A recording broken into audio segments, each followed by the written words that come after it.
All right, welcome to episode 3 of the reincarnation of Breaking Cardboard, live every other Friday, 9 p.m. Eastern Time. We have a different guest each occasion. I'm going to bring this episode's guest out here shortly, but we got to take care of our sponsors. We'll start with one of my long-term ones, SGC. I don't know what needs to be said. Huge in the grading game, and I've had a relationship with them for a while. So we'll start off by acknowledging quality, them. Consistency, and the quickest turnaround times in the grading industry. We are proud to partner with SGC Grading. Check them out at www.gosgc.com. Experience, quality.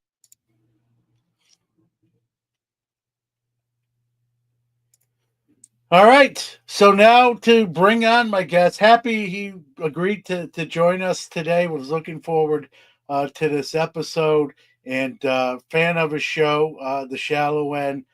Really collector-based show, which I tend to enjoy more than any. It's not always about the dollar signs, which is, kind of how I try to be, but even though I'm a dealer, I wear different hats. So without further ado, I'd like to welcome out on Iowa Dave Schwartz. Welcome, Dave. Hey, John. Thanks for having me. This is the perfect way to spend a Friday night, just talking baseball cards, opening baseball cards, no drama. I cannot wait. Yep. Mookie says Iowa game in New York, John. Yeah, I've been called that before, not the first time. And we're gonna tonight's kind of theme is our favorite cards from the 80s, guys. And again, this chat room's usually great. Put yours when we're going through each year here. By all means, put your favorites in there. I'll put your comments on the screen as well. We're gonna go from 1980 to 89. That's 10 years. We discussed, me and Dave discussed, you're not going to see the 89 Upper Deck Griffey. Not that it's not a great card. It's iconic, but it's almost too chalk. So you're going to see two different cards when we get to 1989. Along the way, we're both going to rip open a packs while we're live on the air. I got to stay with the 80s theme, and Dave did as well. I got an 85 Donruss and an 87 Fleer. There's some we might pull something we picked out of these packs potentially, and I know Dave's got a couple. I don't know if he wants to surprise you, or I kind of mentioned them on one of my social media posts, but you want to share what you're going to open, Dave? I'll share one, but I'm also going to keep one secret. Okay. The first one here is I just picked this up at the local sporting goods store. 87 Fleer.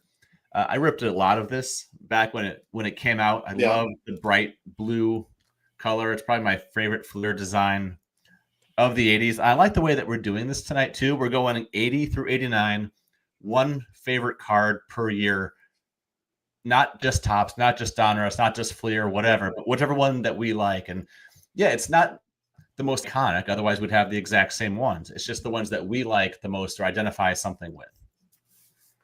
Yeah, and there's one year I'm going to cheat a little bit on, and I'll explain it when we get there. I'll leave it a tease right there as well.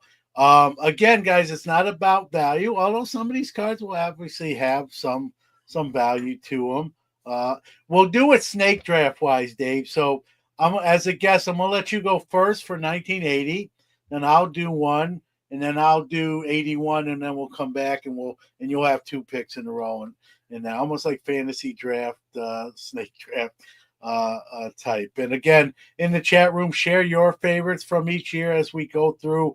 I'll post them on the screen as well. We'll do 2 or 3 years, then we'll rip a pack open, and then we'll cover some more ground and get to our last pack towards the back 9, if you will. So let's start with 1980, Dave, and your pick for 1980. Sure. So we just said we weren't going with the most iconic cards, but I did exactly that with 1980. Right. So yeah. 81, of course, is when Donruss begins and Fleer returns, but in 80 it was just Topps. And so I just went with the 1980 Topps Ricky Henderson. I owned it as a kid. I held on to it for decades. And when I got back into the hobby, I graded it. I pulled it out of a screw down and somehow got an 8 on it. I ended up selling it later on. Picked up another one, a 6 that looked just as good as the 8. It is just a beautiful card. That yellow jersey of the Oakland A's, the green and yellow helmet, everything about this card to me is perfect. I love this card. I'm not picking it because of its value. I'm picking it because it is by far my favorite card from this set. Yeah, you'll get no arguments from me. I kind of, without knowing, I had a feeling you might go there, so I picked a different one. Before the card I picked, obviously not as valuable. But in 1980, Ricky Henderson wasn't Ricky Henderson yet. And while I was a Yankee fan, unfortunately, I was a Thurman Munson fan. And at that point, he was gone tragically, as we all know. So I wasn't necessarily a Reds fan, but I had to pick this card because I remember opening, 1980s Topps packs and just enjoyed getting this card when I pulled it, right? And it's the Pete Rose, right? He's either around the batting cage or at the top of the dugout watching what's going on, whether it was batting practice or the game itself. Right here you can see he's just a gamer, right? He's just always entrenched into what's going on the field. And, even 8-year-old me at the time knew how great of a player Pete Rose was and great hitter. And so while a Yankee fan, this card was pretty cool to pull. Reggie Jackson, I thought about as well, but I wasn't a huge Reggie guy, believe it or not. And so Pete Rose, I think every kid that played Little League, right, at this era, I'm not saying now so much, kind of wanted to sort of be Pete Rose as a hitter. Just get all the hits. I love this card. It reminds me of my childhood. When I was born, like a lot of us, Pete Rose was playing for the Reds. But when I started collecting cards, he was a Philly. And so I thought of him as a Philly first. And then as I learned the history of baseball, I thought, he came from the Reds, then the Phillies.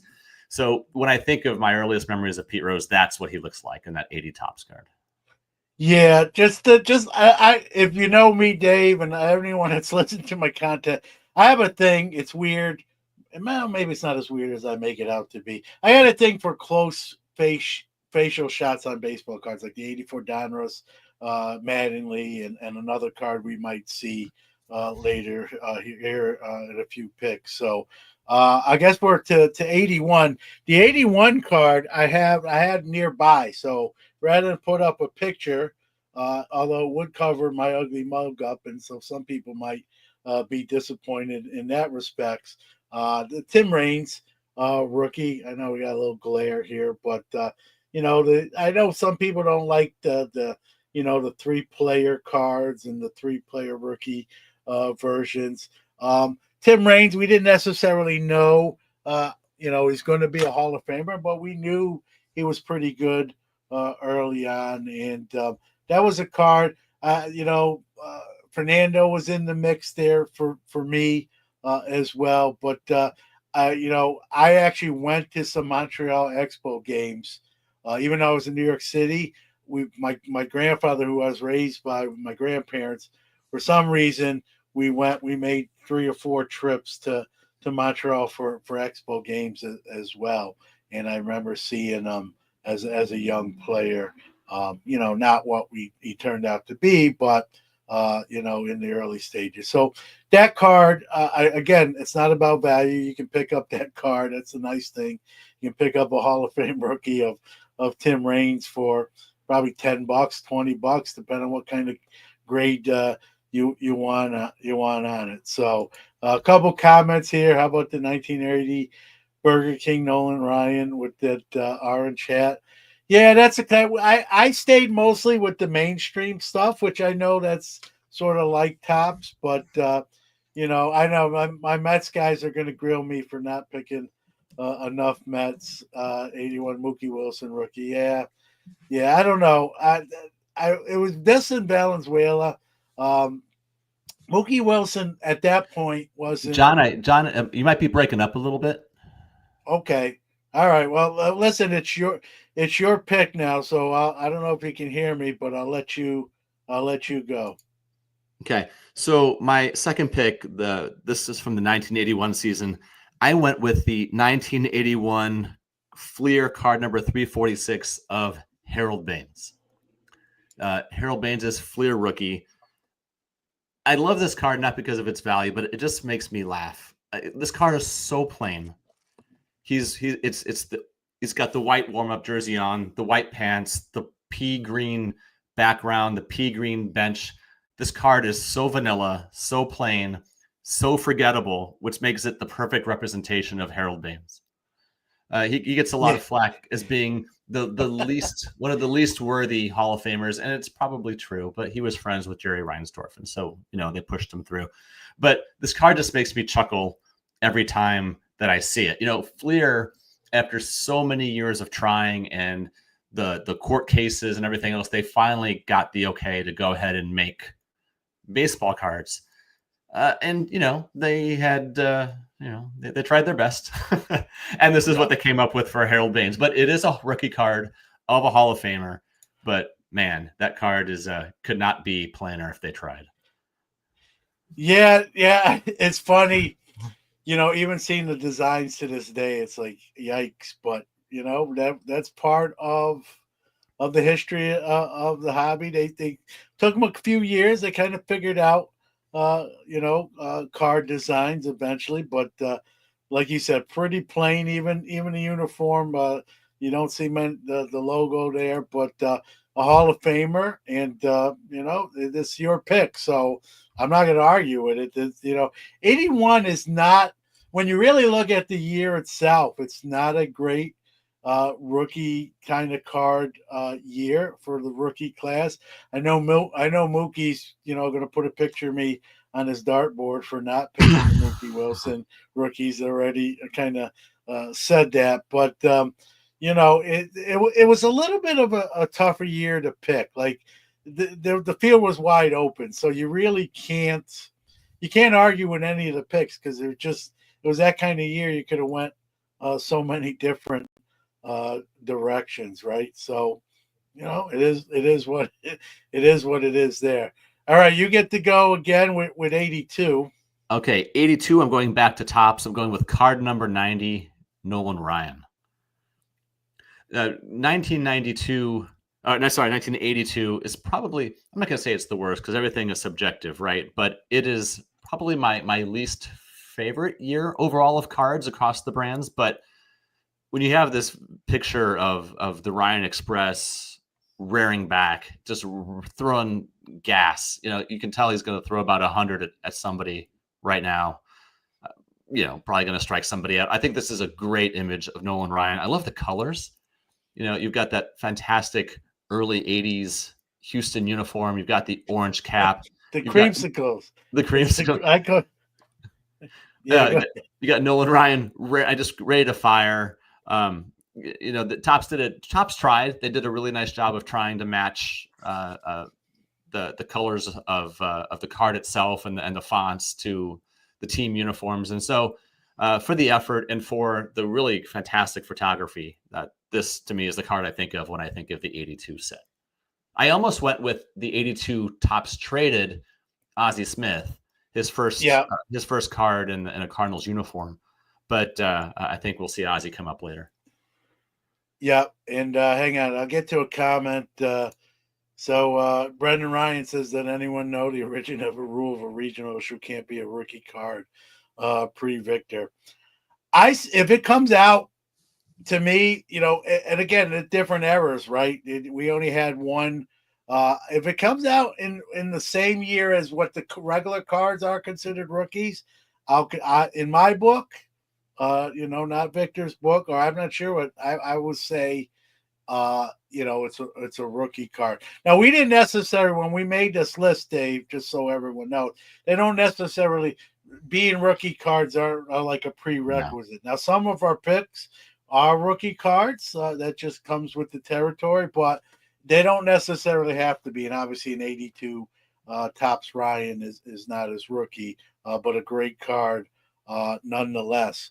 All right, so for me, and I've talked about this too in my content, in 82, you got to remember, for me, I'm a New York City kid, Brooklyn, New York, and in 1982, and I somehow did not put or limits how many picks I can put up, so I don't see this pick that I uploaded, but I'll talk about it just the same. I kind of cheated here, Dave. I didn't pick one card, but where I'm going with this was, growing up in Brooklyn with Topps in my backyard, I was a Topps kid, and I really, Fleer and Donruss, even though they were now out and releasing cards, their designs were so bad that they didn't really register. I didn't open a ton of it.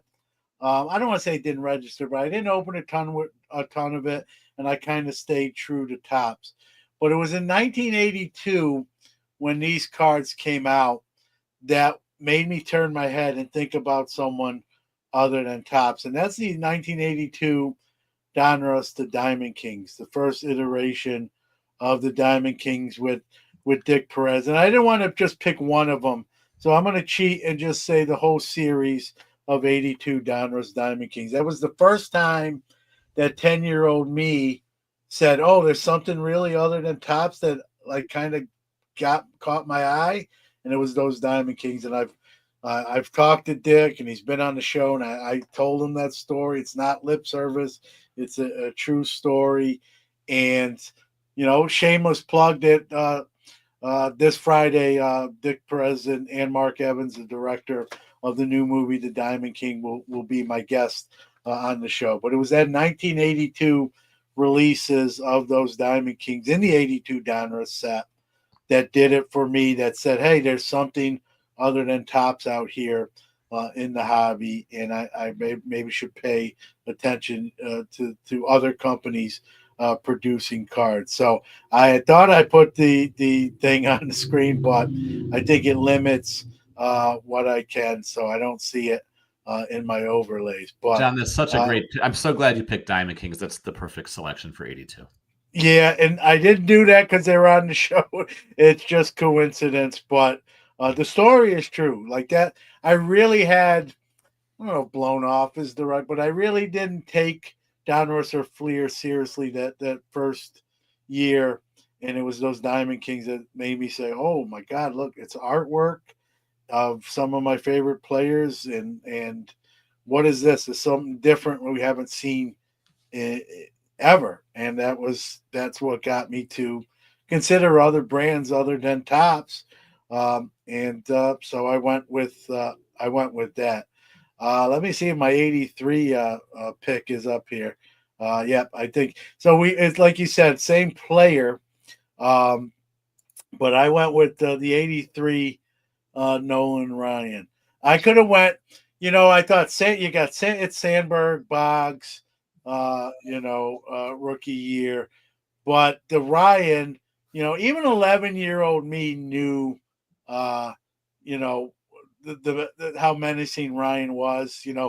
Nowadays 100 miles an hour from a pitcher's, while it's still impressive, not as impressive as it was in 1983. He was really one of the few throwing that kind of gas, and people were scared to get in the box. And I remember this card because just the intent on his face. He's looks like he's kind of communicating with the catcher to get ready, and he's about to rear back. And of course, still with those Astros uniforms with the multicolor and the arm sleeve. And even the inset photo, Dave, like the little round photo in the bottom right, even that he looks like he wants to take your head off or own the inside of the plate. So, as a young little leaguer at the time, who was a pitcher at 11, I wasn't throwing obviously as hard as Nolan Ryan, but I kind of wanted to, and this card kind of stood out. I kind of, obviously Boggs rookie, Sandberg rookie year. You can't go wrong. But I didn't want to always just take rookie cards, so I went with the 83 Ryan here. So we did pick Ryans. We skipped a year each. We picked them in different years. So all right, it's you for 83. Yeah. I also saw the comment, Mook. I actually didn't pick a McGee card here, but I do have a Cardinal coming up here with 83. And in 1983, I went with card number 540, which is Ozzie Smith. Look how hard he's swinging. And, he's probably just trying to get the ball out of the infield. If this is Ozzie Smith in the early 80s, not much power at all. He had about 7 home runs, right, over his first something like 7 or 8 seasons. But it has that great early 80s pullover Cardinal white pajama uniform. He's got the chains bouncing. He's just hit the ball, the switch hitter. This time he's from looks like the left side. He's following through. It's his first regular non-traded, non-update card in a Cardinals uniform. Still has the birds on each end of the bat. Just a beautiful card. And you had the Nolan Ryan up before. I have the Ozzie Smith here. I just want to take a moment to appreciate 83 Topps. I think that was the year they realized they were being pushed a little bit. Yeah. And they upped their game.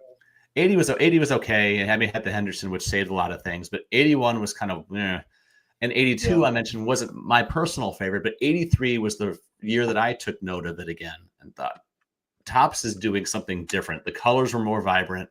You could see it in the Ozzie picture, see it in your Nolan Ryan. They just, competition's a good thing. And, Donruss and Fleer, they didn't really hit their stride until 84, but you could see Topps was being pushed. And in 83, they upped their game a little bit. I love that Ozzie.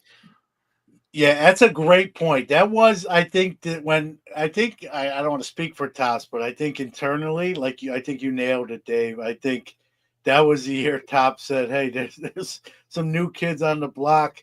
Their first couple releases didn't scare us, but it's time to get serious because they're not going away. They're like, it's like a fight, and they're not knocked out, and they're still trading blows, and they're like, we better train a little harder for this fight. So the 83 reminds me, for you vintage guys like myself, brought me back to the 63 Topps with that circle inset. Well, they did it again in 03 and 23, so they bring it around every 20 years. Yeah. And I kind of like that. So I'm a little fond of those circle insets as long as they're done right. So 83, was a like you said, compared to 81 and 82 Topps, they kind of stepped up their game in 83. And while it's sort of similar to 63, it's its own design as well. And I think it signaled like, hey, we better get serious here. Because there's a couple other companies producing cards and pushing us to be better. And so Ozzie Smith, that's a great in-action shot, and of a Hall of Famer. Again, they don't have to be rookie cards. I think sometimes you appreciate it's easy. The rookie cards is sort of the low-hanging fruit. The pick. All right, let's go to 84. We'll make our picks for 84, and then we'll open a pack. So you're up again with 84. Okay, so I almost went. I didn't go with, but I wanted to go with the 84 Fleer Glenn Hubbard just for the comedy effect of it. That's the one where he's got the boa constrictor around his neck and something happening with the Philly fanatic in the background. He wouldn't sign that card for years, but now he's got a good sense of humor about it. But instead, I went with an update card. I went with the 1984 Fleer update U102 of Pete Rose.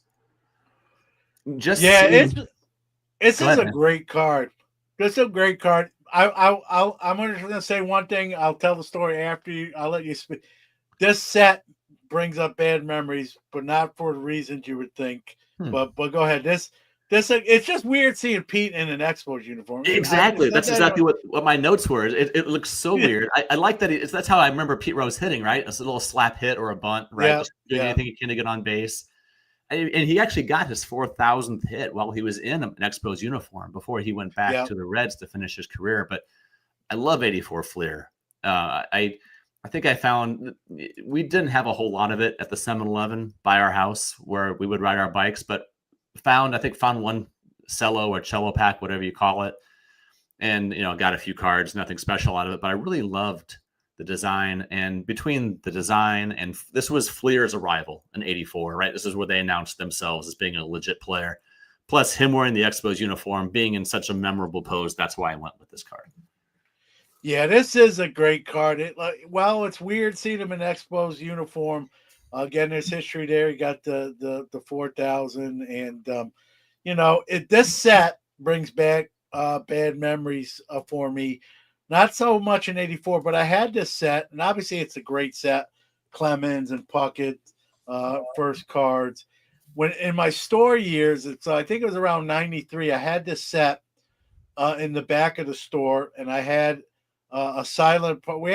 I had a partner in my store, and then we had another guy. He wasn't necessarily a partner, but we had him where he would take some of our stuff and he would sell it at shows that he was going to, and that sort of thing. So he was allowed access to the back of the store. And I had my 84 Fleer update set back there, Dave. And one day I said, man, I'm going to check out the stars in the set. And when I opened my set to look at the star cards, they were gone. And it wound up being, I'll make this story shorter than it actually is. It wound up being this other gentleman who had taken them out. Of course, he denied it. But it was me, my partner, who was in the store full time. He didn't do it. And so I found out it was him later on for sure. I was pretty sure it was when I discovered it, and it was kind of confirmed later on. So it's kind of on my to get list again to add back to my PC, but it just brings up a great set, but brings up a bad memory from my store days, if you will. So, but I won't argue that Pete Rose is a great card, and there really is no bad Pete Rose cards when you think about it. I know he's rest in peace, and all the betting on baseball and a little bit of the arrogance, but you can't argue the greatness of a player that Pete was. And I definitely that one. It's funny, when I was writing some candidates down, that made the list. That list for 84 was a long one too, so you could have went in all sorts of different directions. I went with this one. I know I've talked about this card before. People who follow my content know I got a thing for big face cards. Rookies, or even not. This is not a rookie. This is a second year. But the 84 Donruss, Tony Gwynn. Again, I apologize for the glare, but such a great card. Yeah, it is. In this set, like when you think about the 81, 82, and the 83 Donruss releases before 84, they were bad. And so you didn't expect much from them in 84. I mean, we had the Diamond Kings to look. The Diamond Kings kind of became more the driving force behind Donruss than the design, because the designs of their base cards were poor. It was the Diamond Kings that were saving the set. 84 was the first time in my book that the Donruss stood alone besides the Diamond Kings. That this design, and to this day, I think this is one of the best looking cards. It holds up. Here we are 41 years later, Dave, and this design still holds up well to me. And even the backs, right? When we forget about the backs, but that teal blue with the white stat box. Back, think about the 80s. We just had that gray kind of cardboard stock, or that sort of dull pink cardboard. This was really one of the first kind of dual color backs, and I went broke open. I've said this many times. I went broke opening a lot of different 80s packs, but 84 Don was real. Like, I was stealing money to try to open it. I'm kidding. I don't want people to think I was a little klepto at 12 years old, but I was like, you were not a klepto at 16. It's fine. Yeah. I was doing all, hey, grandma, grandpa, can I do, do you need anything done? Can I make a few bucks? I was really, scrimping to the 84 Donruss made me broke. And that card, obviously the Manly, the Mattingly was really what I was chasing, but it was Manley and Gwynn. Anytime I could, if like I didn't hit a Manley, but I hit a Gwynn, I was okay with that. So get some of the comments here, and then Hodges says gave the video a like. Hey everyone. Brendan Ryan says 84 Donruss is in my heart. Great memories and great sets of the 80s. 84 Donruss to this day, when we talk about my favorite design, it's still right there for me. It's 41 years later, and I love it. So, and I get that Tony Gwynn. I don't know how many I've got. That's one of them, but probably double digits. And anytime I'm at a show and I see one and it's cheap, I just buy them. I don't need it. I just love it. And it's one of those cards. It's not expensive. It's not, you're not buying it because you think it's going up. It's just, I love the card enough. Like you can't have too many. So I always pick them up. All right, Dave. So I'm going to open 87 first here. Let me see. This was always tricky when I've done this the prior 2 episodes, but I'll try to get it as best. So 87 Fleer. 87 Fleer. Obviously, Bonds is probably the big card. We all remember this, right? The old team sticker with the team back. We got the Orioles on the full back and the White Sox and the Twins there. Very good. And I'll try to. I'll go through them. Roy Lee Jackson. Mel Hall from Port Byron, New York. Mel Hall. Was a local hero until he got into some trouble. That's putting it generously. Yeah. Tim Wallach. Here we go. Tim Wallach was a really good player. I think he had 2,000 hits in his career. Yeah, he's underrated. Rookie card, Ralph Bryant and Jose Gonzalez, the Dodgers. Nice. Bob Stoddard. Got a Rick Manning. Another underrated pitcher. He's not a Hall of Famer, but he was good back in the day. Dave Steed from the Blue Jays. Oh, Dave Steed, one of the hardest luck pitchers of the 80s. Yeah. He was – I used to play micro league baseball, which was a precursor to – Yeah, I remember that. And Dave Steed was always one of the first pitchers off the board. Yeah. Mariano Duncan. Here at the Dodgers. Yeah. Eric Plunk, the other side of the 86 Fleer rookie with Canseco, but here he is in 87. Here's a Met. Shortstop, held it down for a few years. Kevin Elster. She's going to kill me for saying this, but my wife had a crush on him when she was a child. There you go. Well, listen, it could be worse. Angel Salazar. Gary Pettis. Oh, speedster. Yep. Spanky before the Pirates here with the Cards. Mike LaValliere. Yeah, part of the Tony Pena trade that brought the Pena to the Cardinals. Yep. Not a lot of star power here, but that's all right. Mike Brown. No memory Coming of that. down the home stretch here, Dave. Darren Dalton. Phillies legend. Oh, yeah. Ray Langford once nearly decapitated him at a home plate collision. Yeah, back when you could do that. Yeah. Right. Mark Thurman. Mm-hmm. And finishing up, this was not a great 87 Fleer pack as far as what you'd want to pull, but Ron Renicky, who had a long time. People don't realize how long this dude played Major League Baseball. He was a broadcaster, didn't he? I think so. I'm not positive, but I believe so.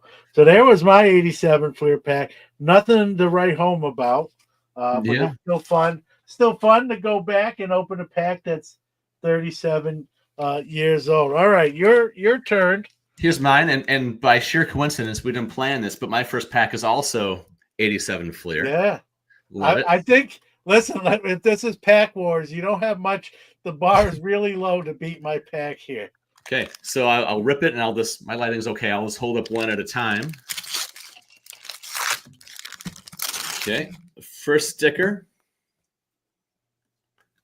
Detroit Tigers. There you go. Little stickers with there you go in the back. There the Mariners old action. logo. I thought this guy was going to be fantastic, but he was fine. It's Bruce Ruffin, Phillies pitcher. Yeah.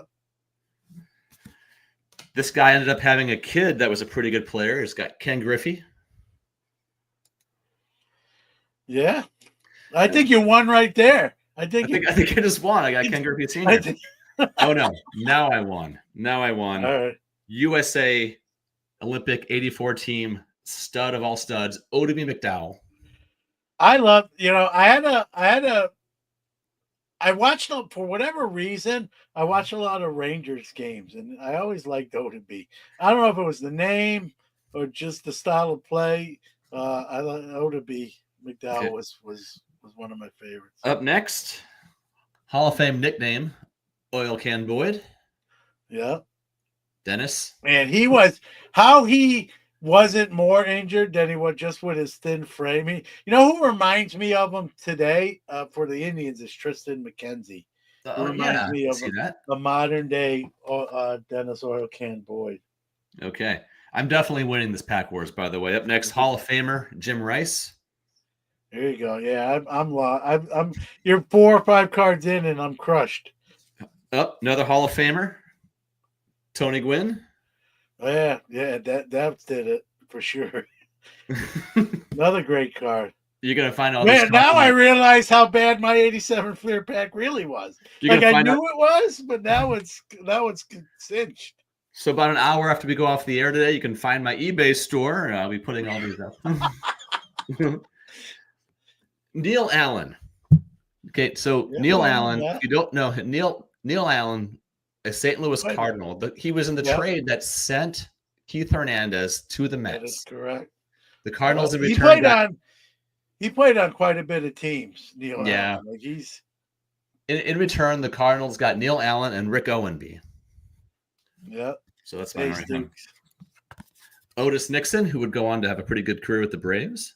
Yep. He was a speedster too. Juan Beniquez. Good utility guy. Outfielder. Rick Mailer. Yeah, he was in Atlanta for a while. I could hear the photographer saying, "Okay, Rick, don't move. I want a picture of you looking bored. Just don't move." Chris Brown, good outfielder for a while. Yep. He and Chili Davis combined for a pretty couple of good years together in the same outfield. Kent Herbeck. Yeah, a lot of Braves don't. Not Braves or Braves fans. Not a fan of his. Dan Petrie, pitcher. Yep, I remember him. He wasn't too bad for a few years. No memory of Barry Jones, but I love the old Pirates hat. Yeah, the 3-line like a painter's cap. Yeah, they be sure I got his jersey number in there, nice and prominent. Jim Traber, 2 more. Oh yeah, he hit some moonshots. Yeah. Matt Young had some good years as a pitcher, good reliable innings eater. And finishing up with the 3rd Hall of Famer out of this pack, Lee Smith. There you go. Yeah, that pack, man. My pack was really. I think my pack was resealed. That's how bad my pack was. I think someone resealed my '87 Fleer pack. Hey, Ruben, you got to write on your chalkboard. Will not be late 100 times. So that's your punishment. So. What do we got? A comment about Dan Petrie had a son who aged played a few seasons with the Pens. I did not know that. Fun fact. So there you go. Did not know that either. Look at that. All right, so I think you're up for 85, and then I jumped to 85 and 86. So finish your season. Okay, let me pull up my 85 pick here. Find it. Make sure I got it. Some of them. Oh, yeah, this card. Again, it's not always about dollar signs. It could have went a whole different way. The 85 Donruss, again, those 2 years of Donruss, 84 and 85, Dave, for me were really a sweet spot for Yeah. Donruss and me, and took a lot of my money out of my young 13-year-old and 12-year-old wallet. And the 85 Donruss is a great set. Again, I'm a fan of the design. You got obviously the Puckett and Clemens rookies, Eric Davis, amongst other Eric Davis, for sure. But again, at this point, I became a Mets fan, but I've given up my Yankee fandom. Steinbrenner was ruining it for me. People have heard that story a million times, so I'm not going to rehash it. But I had moved over to being a Met fan, but I was still a Don Mattingly fan. While I wasn't a Yankee fan per se, I had a thing in my heart for Don Mattingly, for the way he played, hard-nosed, quiet, didn't do a lot of trash talking.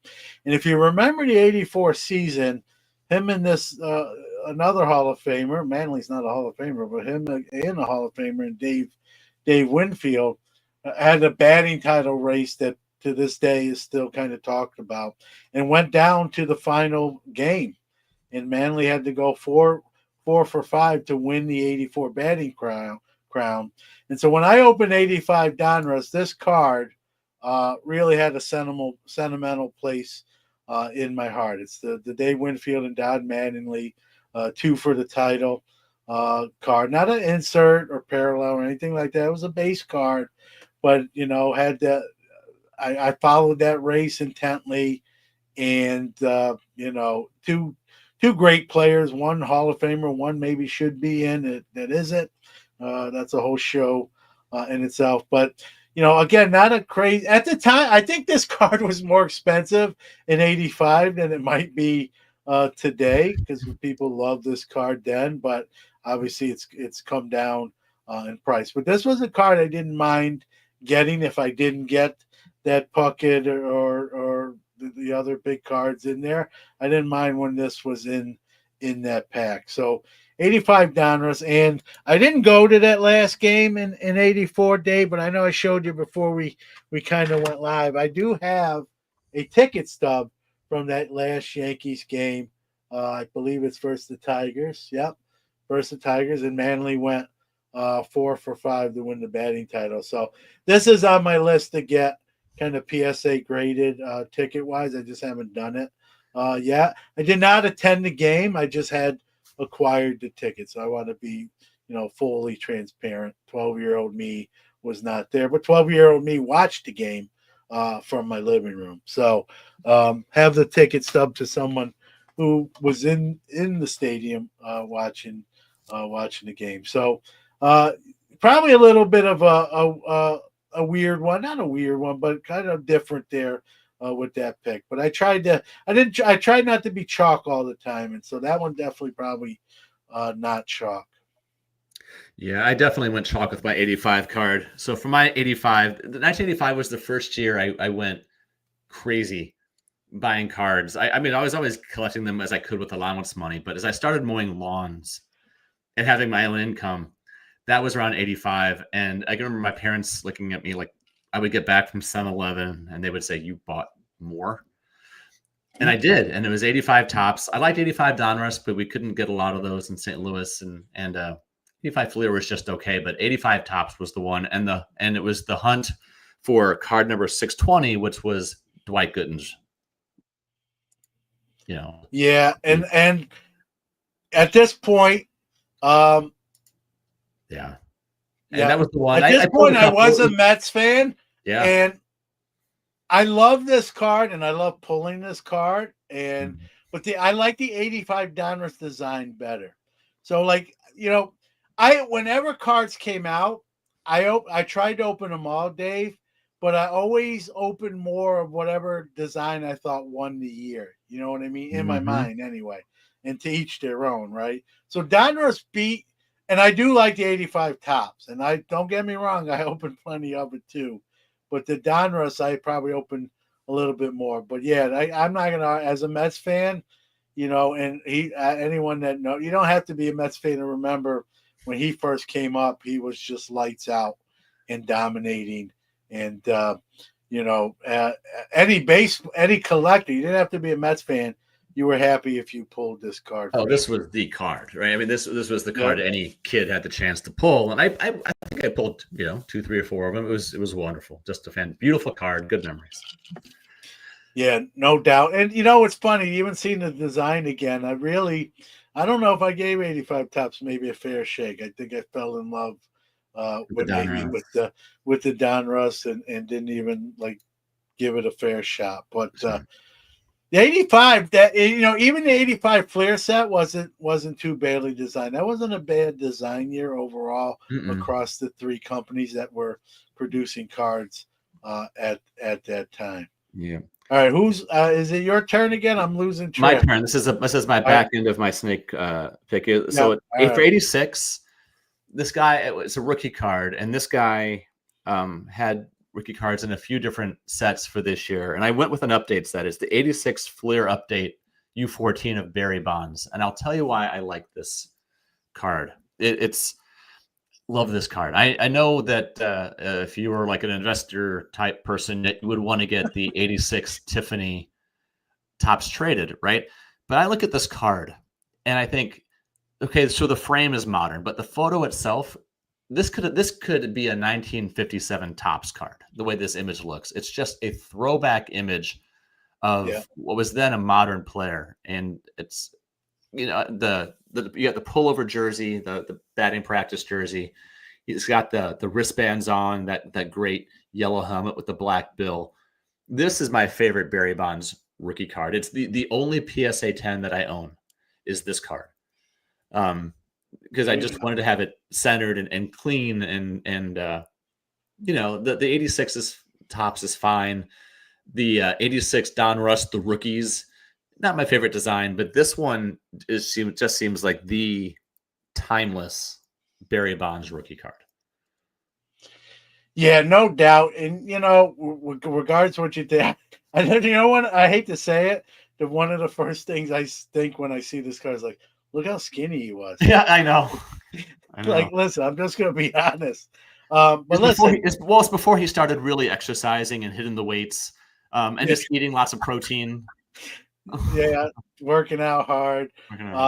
Listen, I've said this. I don't like people who use performance enhancing, but Barry Bonds was a Hall of Famer before HGH. I got to give credit where credit's due. I don't think very few people can argue that. It's kind of sad that he went that route, because that's kind of the first thing we think of. And this is kind of an under the radar card. Like you said, everyone thinks about the 86 Tops traded and then the Tiffany version of it. And this card, to have it in a 10, Dave, this card, you look at the color. I know it's not black borders, but these borders chip too, just because they're not black. So to get a 10 in this, probably not. I don't have the pop report in front of me, but still a nice card. And listen, regardless of the history, Barry Bonds was a great player. That you can't. Maybe not a great guy, but a great player, and won't argue with this card. Mine. I really feel guilty. You're breaking up pretty good there again, buddy. Jeepers, I don't know what's going on. All right, there you go. All right. I don't know, bad audio today, but so this card I really felt guilty picking, but I almost felt like I had to, because this thing was, in 86, people were like trying to kill each other to get this card, and now 14 years old, I'm starting to amass my collection, and this card was kind of big. And I'm not a Canseco fan, so don't take me picking this card as an endorsement that I'm in the Jose Canseco fan club. But if you were collecting in 86, I could just cover up the name and the rated rookie logo, and you still know what this card is. That you could cover up the design, and you just see this card and that just barely on there mustache that he was rocking. Right, this card is classic. It is iconic. I know we tried to not necessarily pick just iconic cards, because that would have been chalk. But this card in 86, even more than the Bonds really, Canseco was sort of getting more buzz at that point. And this card was just a big deal. And again, this design, I liked it more in 86 than I kind of do now. But that 84, 85, and 86 Donruss releases, design-wise, weren't too bad. So for me, and I was just starting to, I did my first show a year later. And so this was a card, and I was kind of just trying to sort of get ready to be a dealer at 15 years old, as crazy as that might sound, even all these years. Maybe later. John, can you maybe try taking the card off the screen and then see if that's better? Yeah. How about now? Yeah. Everyone... Yeah. All right. Well, listen. Maybe can you try taking the Canseco off the screen? See if that helps. Yeah, I did. Oh, it might be froze.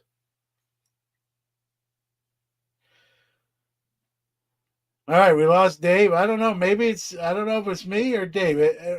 Those out there listening, is my sound bad to you too?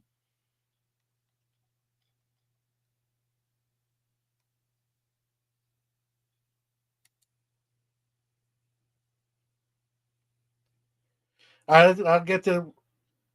All right, Hodges says I'm fine. So unfortunately, it might be Dave. Here, let's bring him back. Hi there.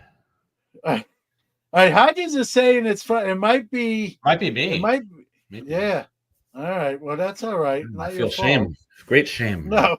Well, that's the thing. I can tell sometimes when my internet's bad because the bars will be at top, like kind of warning me. So I didn't see that. So I'm like, now I'm bad without. It must be. Ruben says, I'm not gonna lie. I thought it might be the glasses running some interference. So, but all right, now I'm. Is it me coming back down? Yes, you for 87. All right, so 87.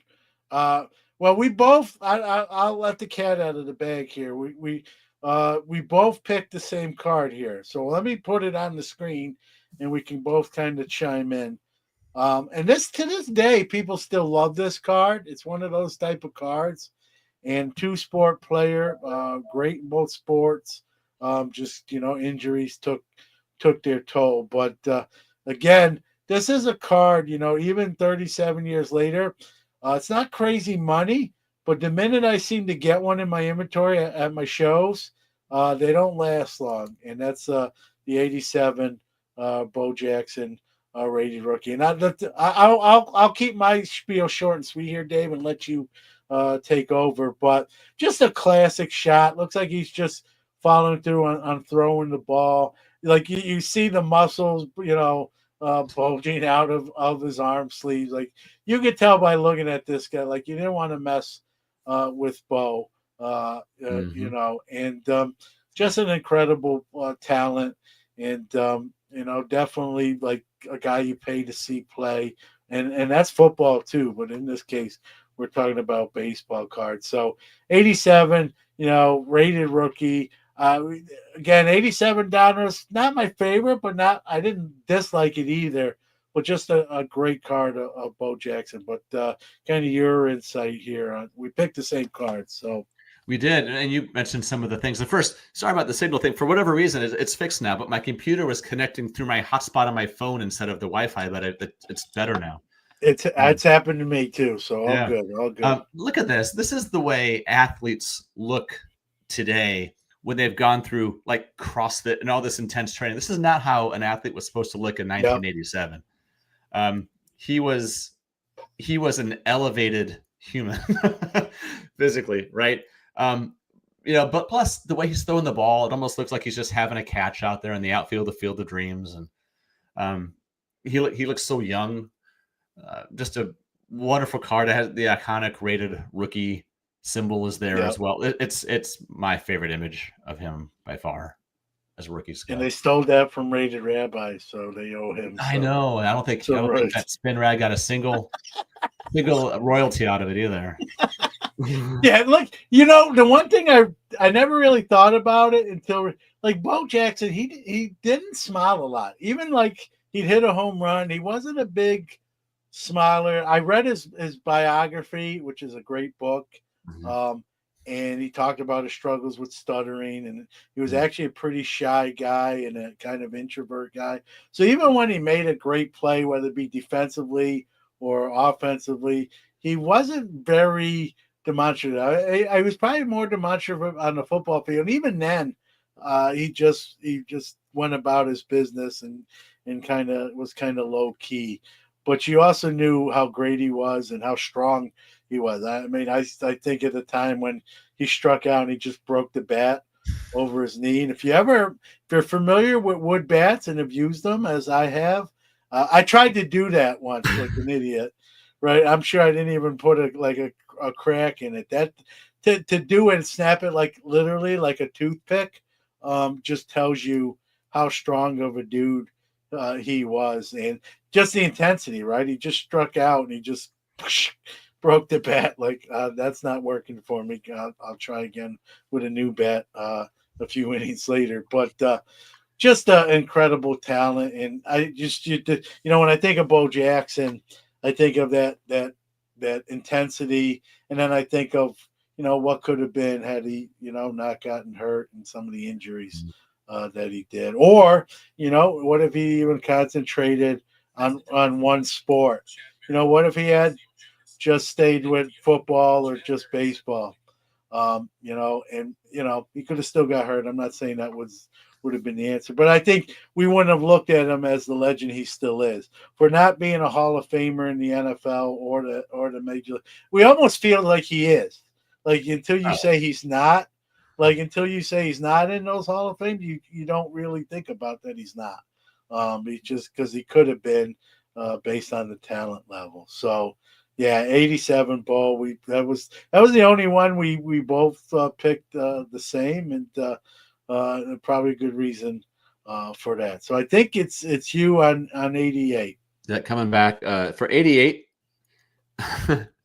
When this set came out, I didn't know what it was. I would read. I had a subscription to Beckett, just like so many others, but I wasn't plugged in. I wasn't a dealer. Obviously, I was a teenager. But it's from the 88 score set, which was the first score set. Card number 645, Greg Jeffries. There we go. You mentioned creamsicle earlier for the Astros uniform. That's what I thought of with this card.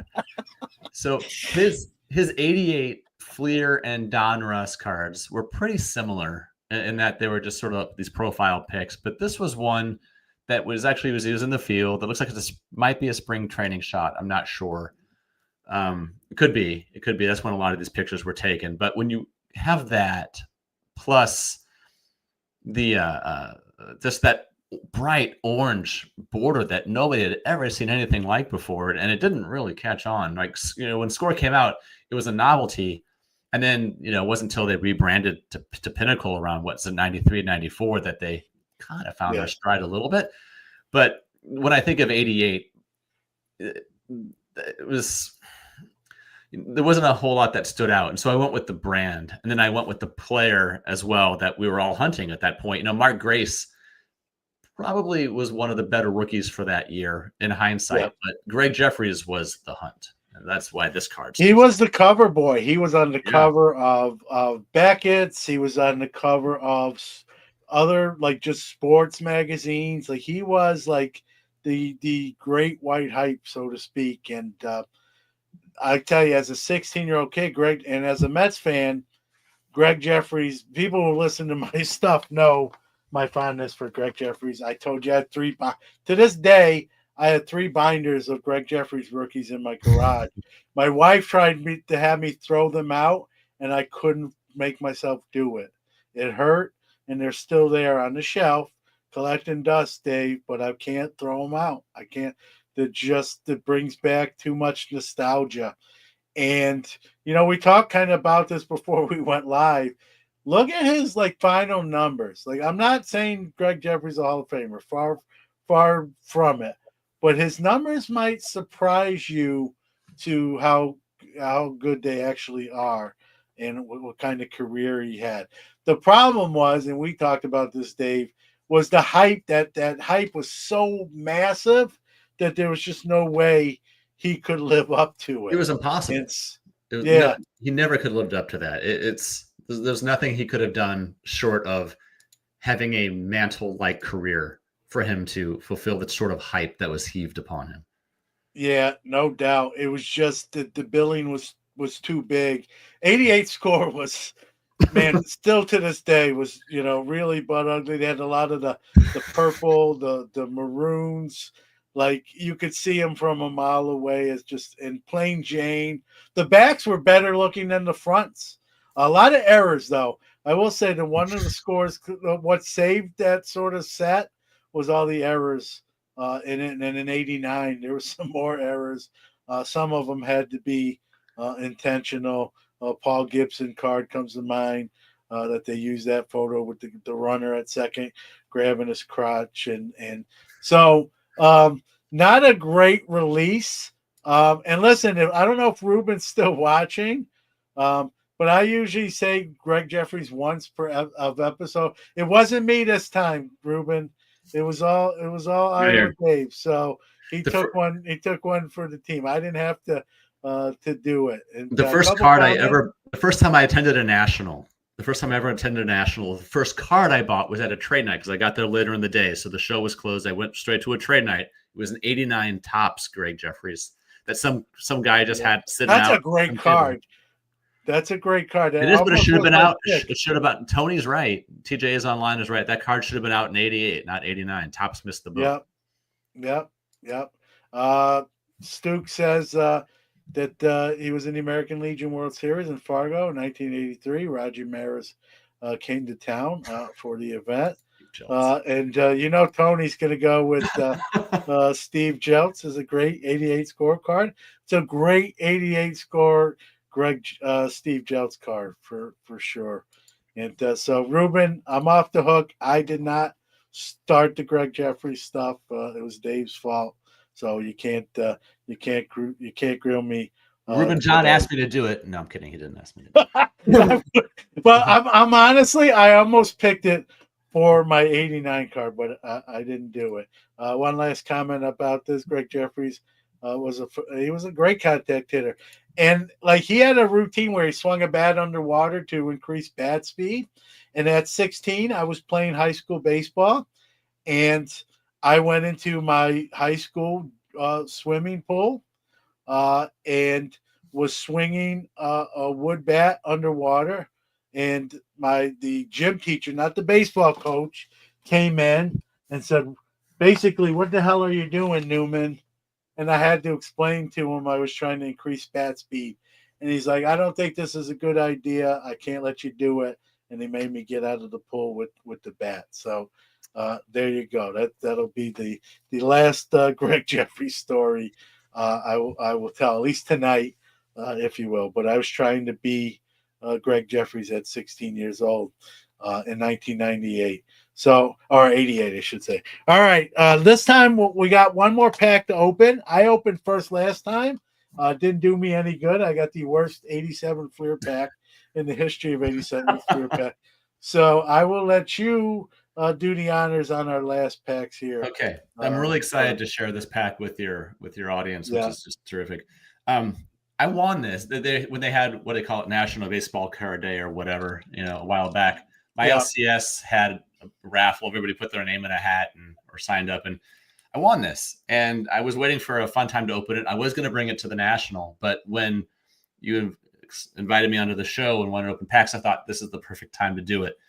I have never opened a pack of this before. I've bought some singles, but I've never had a pack. So I'm about to open a pack of 1984 Donruss baseball. Right? So the pack, the series 15 that cards. Mattingly is the dream. Gwynn would be great. Ricky Henderson cards are also. I love the Henderson card out of this as well. This Ryan Sandberg has a nice card. Willie McGee, of course, would be a fantastic one. You really can't go wrong with this. Maybe a Joe Carter or a Sid Fernandez rated rookie. I will say this: if you pull a Tony Gwynn, you gotta let me buy it from you. That's all I'm gonna say. Sounds good. I like a 412% of comps. I'm wishing you a PSA 10 Manly though. That's my wish for you. Okay, so I'm gonna open this now. First one. All right. Well, first we have the puzzle. Oh, yeah. All right, so there we go. Duke Snyder was the puzzle of this year, of course. All right, so here we go. Let me save that wrapper. First, Andre Thornton. Name Still of the love night. that Apparently. design. Yeah, apparently name of the night, Dan Petrie. I'm going to go for the whole Dan There you Petrie go. run, I think, after tonight. You're doing the PSA Dan Petrie run. I don't know if anyone else is doing it, but you got the market cornered. Dave Beard, ironically. Without a beard. Without a beard. Mark Hill. I love $84. Let's appreciate the back here of the card. The full name, Mark Kevin Hill. Oh, Warren Brewster. Brewster. I was never quite sure how to pronounce his name. Oh, here's a guy, pure 80s guy. Len Barker. Yeah, he threw a no-hitter. He's a no-hitter. Yeah, he was solid. thrower. He was solid. Mike Torres. I'm laughing because I just saw what the next card is. Uh-oh. It's not a good one. It's a funny one. It's fine. It's fine. Hall of Famer, and I deserve this for making fun of him earlier in the night. Harold Baines. There you go. I didn't realize till there's a lot of close facials. That's why. Besides the design, I think I love this. Yeah. Fun fact about this Harold Baines card: he is smiling. Yeah. I don't know. Maybe he knows he's getting in the hall years later. I don't already. This was Harold Baines when he was excited and when he was sad. His face never changed ever. Chet Lemon. Yeah, he's another guy. Little scrappy guy, still stole bases. He was pretty good. Tony, I'm going to send you this Harold Baines as a birthday gift.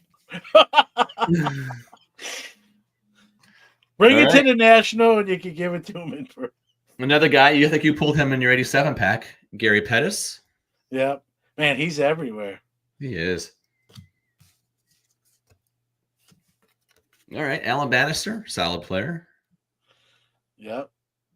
Love the C on that old Cleveland helmet. I remember him as a Texas colors. Ranger as well. Odell Jones, Texas Rangers. Yeah. I think we're striking out here. Onyx Concepcion. Yeah. Oh, I spoke too soon. This one as bad as my. Well, you got Harold Baines. I just got another Hall of Famer here. There we go. Cal Ripken. Yeah, that's a great card. Nicely centered too. There you go. There's a candidate. It's a candidate. There we go. And lastly, solid pitcher. A number of years, Steve Rogers. Good player. Yeah, I think he had over 200 wins. He played a while. He was like the ace there for many years. So yeah. So totally worth it just for the Cal. I'll put that up one more time. There you go. There you go. That is a nice card.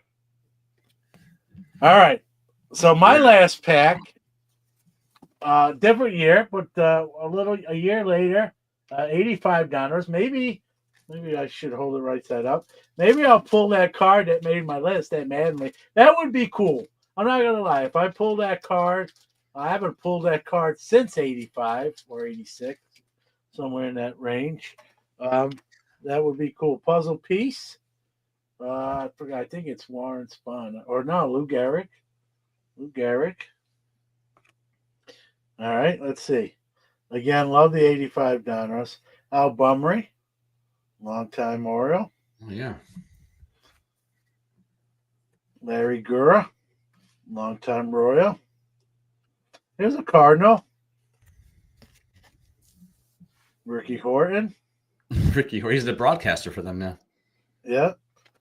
Diamond King. We got Willie Upshaw.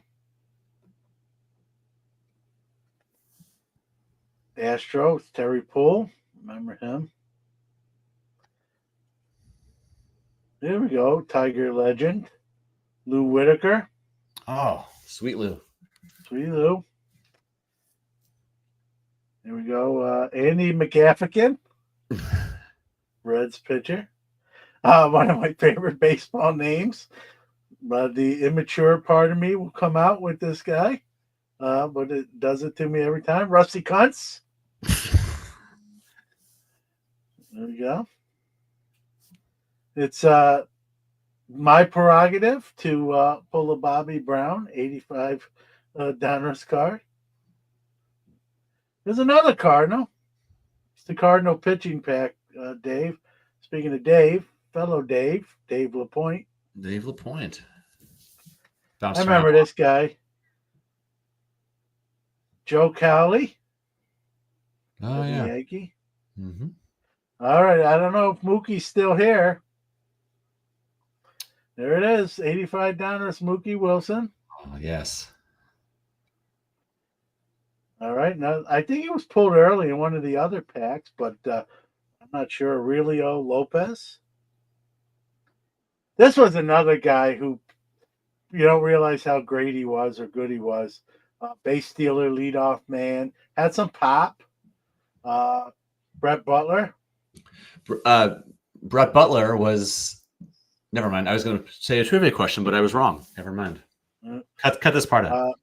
No, that's all right. And Ozzie Virgil, he was a guy here I saw at Syracuse. He back end of his career when he was trying to hang on, he's in the Blue Jays, and he was played some games here at Syracuse at AAA. Not a great star power pack, but still love 85. You beat me on both packs. I that's not a great showing on my end pack wise here. I think I got to do my 88 because I see I still have the picture. I won't spend a lot of time. We're working a little overtime here. 88 Barry Bonds.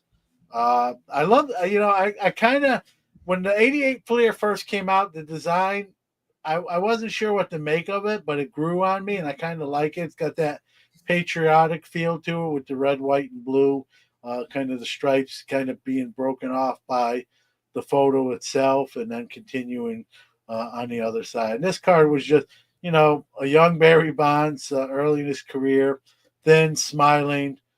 His hat size was a little smaller than it eventually became. But I got to take my shots when I'm done. But sorry, Barry. He's probably going to come to my house and beat me up even at 60-something years old. But I found the 88. 88 was a tough year. I think, I don't know if you agree, Dave. It wasn't a great rookie class. When you're talking yourself into Mark Grace, that's when you know it's not the best year. Yeah, I wasn't like Mark Grace was a great hitter. I just wasn't. I don't want to say it wasn't on my radar. I knew about it, but I went with the 88 Fleer Bonds. We got one more year. I think it's my turn to go, kind of the snake wise. I won't spend. Listen, everyone knows about this card. I have it kind of in person here, so I'll put it up. This card is still talked about to this day. The 89 Fleer, Billy Ripken, F-base card. People still open 89 Fleer to try to get this card. People still, anytime, this is one in my PC, but anytime I have it in my show inventory, it doesn't last very long.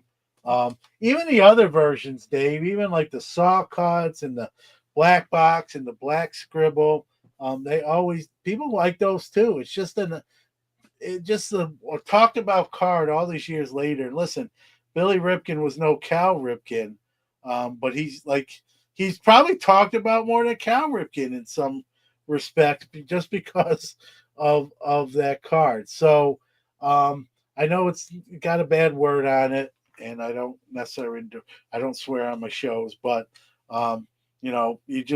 my wife probably know. That's a good way to put it. I showed that to my wife, and she doesn't follow the hobby. She almost knows about that card. So in '89, that was my first year I started doing shows at 17, and so it was almost every 10 times a show, someone would come up to my table and say, "Do you got the Billy Ripken?" That's all. All I had to hear was, "You got the book," and I knew what they were going to say. That's just a classic card. Yeah, I went to a show in Des Moines sometime late last year. late fall, and someone had that Billy Ripken card, graded in a PSA 9 or something like that. And I saw the price. I thought it was way overpriced, and I just rolled my eyes and I walked away. And I walked by again a half hour later, and someone had bought it. That card is it's eternal. It just goes forever. Yeah, I mean, even the wax now, it's like under normal. I mean, you get Griffey's in it too. Griffey's rookie year, but very few things could overshadow a Griffey rookie, and that card did it, and somehow because of obvious reasons. Not the '89 Upper Deck Griffey, but it out of flip. Like how many times you see someone open an '89 Fleer Cello and pull a Griffey and say, "Man, I didn't get the Billy Ripken." So yeah, that's saying something. So it's just an iconic card, whether you like bad words or you don't. It's made history, and again, people that brought interest from people not even directly in the hobby. That brought some outside interest, and it was really in my wheelhouse of me first starting doing shows at 17. And so that was a card I tried to get as many as I could to sell because I knew I was going to get asked, do you have it? Do you have it? Do you have it? The problem was anyone that had them didn't really want to sell theirs. So I had to open. Listen, 89 Fleer is not a great looking card, but I opened quite a bit to try to pull the Ripken and obviously Griffey and Sheffield and others as well. But the Ripken was like the coup d'etat if you could get one of those. Yeah. So, all right, enough rambling on about that card. That take us home. Yep.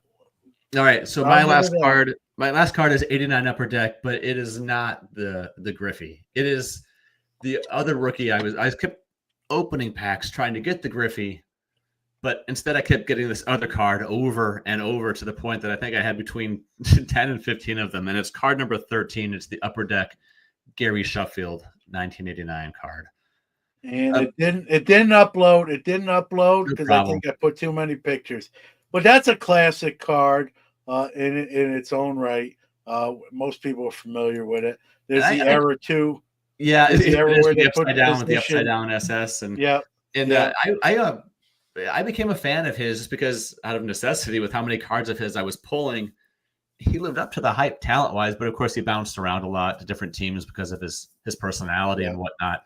But he's on the Brewers. I really like pictures of cards that have players sitting in the dugout, whether it's the 53 Bowman Stan Musial, or there's a nice Stadium Club variation of Ohtani sitting in the dugout, the 2014 Mookie Betts variation, he's in the dugout. And then there's this 89 Upper Deck Sheffield, which is just a lovely card. And of course, the photography in that whole set was revolutionary at the time. I just finished reading Card Sharks, that mid-90s book about Upper Deck, so I think I have it on the brain a little bit. But that's the card that I think of after the Griffey when I think of that set. Yeah, and I'm glad an 89 Upper Deck card made the list.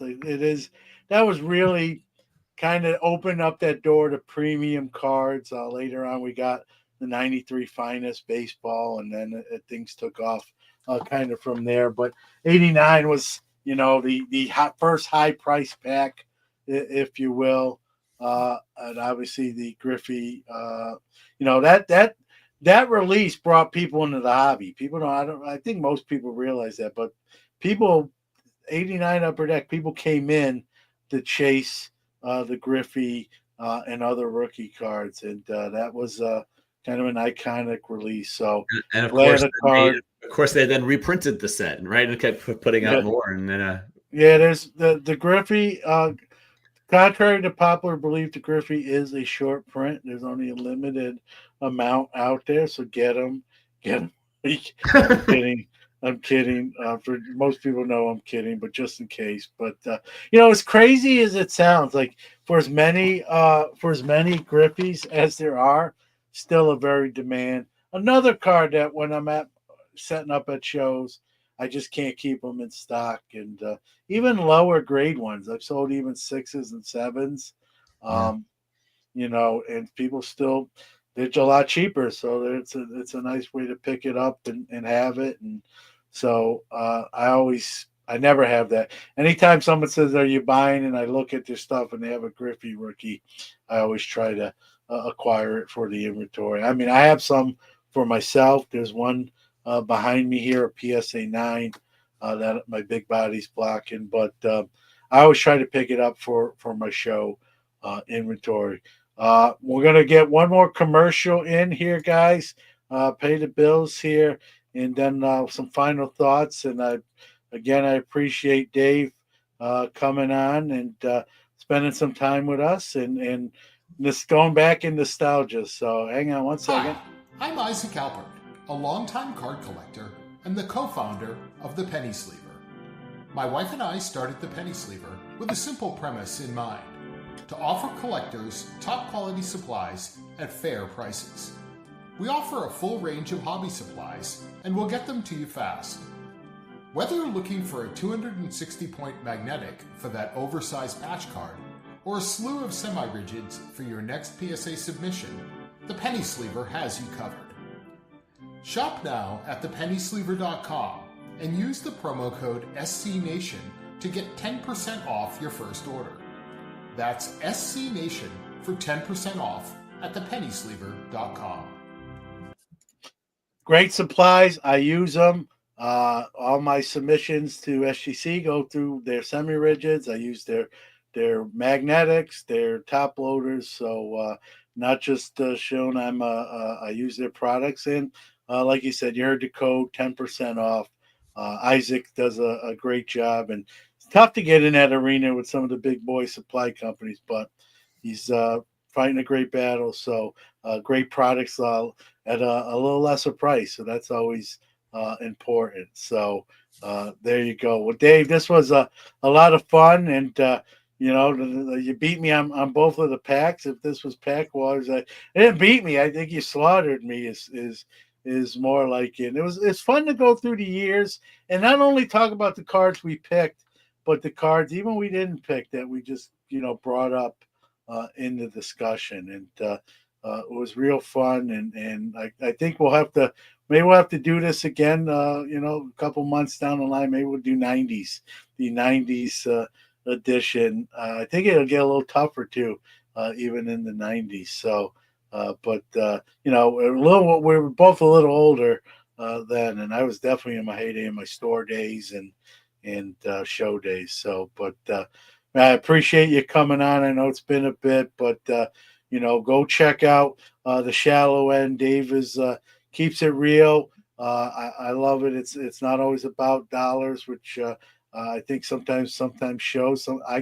I'm probably guilty of it myself. Sometimes we talk about the dollar aspect sometimes too much, but you don't do that, right? It's about collecting what you enjoy, the stories behind the cards, and the journey in acquiring some of those cards. And look forward here. We're getting close to the National here, a couple months away. So every day we're one day closer. So I wasn't sure it was going until about 3 weeks ago, Dave, but I am going. So I'll see you there. Maybe we'll have to buy some packs together. I try to save some face and get some redemption, because it didn't happen today. But fun. It's still fun, right? Just opening those packs when you haven't opened them in long. And like your case, you never opened an 84 Donruss pack before. Yeah, so, I never saw one. Never even saw one. Yeah. Yeah, I was kind of living through you and just remembering, 40 years. That's how old I am, Dave, as I remember opening those. So, well, thanks again, Dave. And, you're going to be on with Jeremy Lee tomorrow. So we'll check that out as well. So, and thanks everybody in the chat room as well. So we'll be back with this show in 2 weeks. So 2 weeks from today, we'll be back with this show. And shameless plug, Dick Perez and Mark Evans will be on Sports Card Nation a week from today. I don't know if you want to plug anything, but go ahead. Every Friday, a new Shallow End drops on Spotify and on Apple Podcasts. So check it out. Thanks. There you go. Friday's the big podcast day. You got Sports Card Nation, Shallow End. They both start with S's. So Shallow End is first in the alphabetical. Listen to that first and listen to Sports Card Nation second. All right, guys. Thanks, everybody. Thanks, Dave. We'll see you next time.